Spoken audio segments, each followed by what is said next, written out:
Olá, eu sou o Costoli e esse é o iAnimes. Seja muito bem-vindo a esse canal que está começando e eu espero que a gente descubra juntos o que ele vai ser. Nessa fase a gente vai ter um pouco de tudo por aqui. A gente vai ter conteúdo para quem gosta muito de animes, a gente vai ter conteúdo para quem está curioso para saber mais e conteúdo para quem está começando, como é o caso de hoje com o nosso Wiki Anime. A palavra de hoje é mangá.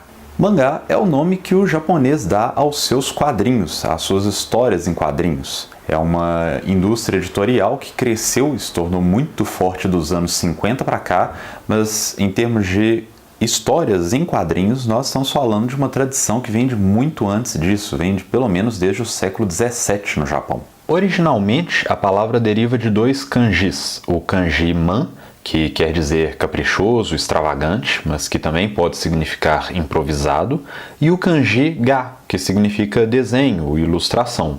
Juntos, eles formam a palavra mangá, que alguns defendem que pode ser traduzida literalmente como desenho improvisado. Eu acho que fica mais bonito e mais interessante se a gente entendê-la como desenho livre.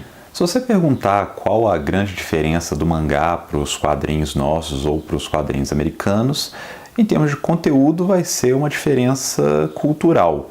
Mas em termos técnicos, a diferença mais clara é que o mangá ele segue a ordem de leitura dos japoneses. Aqui no Ocidente, a gente lê da esquerda para a direita, de cima para baixo, e no caso dos japoneses, eles leem na direção contrária, da direita para a esquerda, de cima para baixo.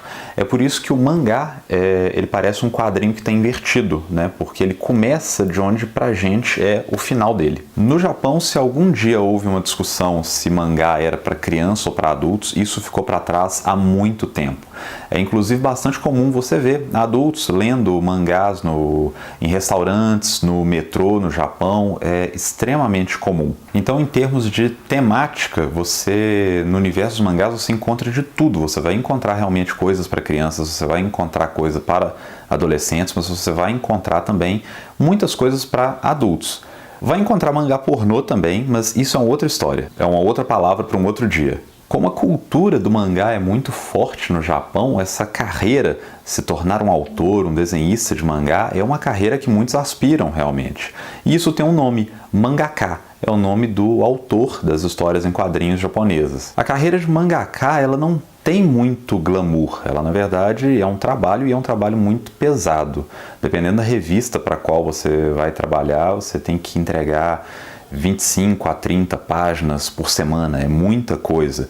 25 a 30 páginas, né, que é um capítulo do seu quadrinho. Isso é muito pesado e é muito comum que os mangakas adoeçam por conta da pressão para entregar o material no prazo, para manter a qualidade, para manter as vendas do seu produto. É uma carreira bem estressante. Aí eu te conto todas essas coisas e você se pergunta, ué, mas então qual é a vantagem?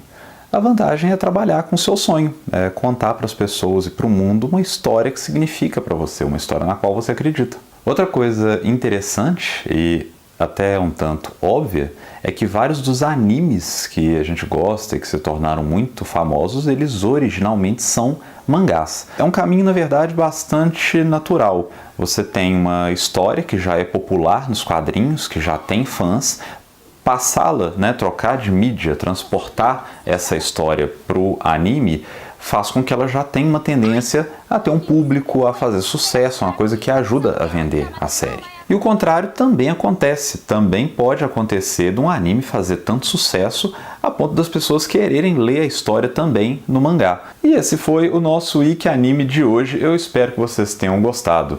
Deixe seu like, se inscreva no canal e diga pra gente nos comentários, você gostou? Você tem uma sugestão para a próxima palavra?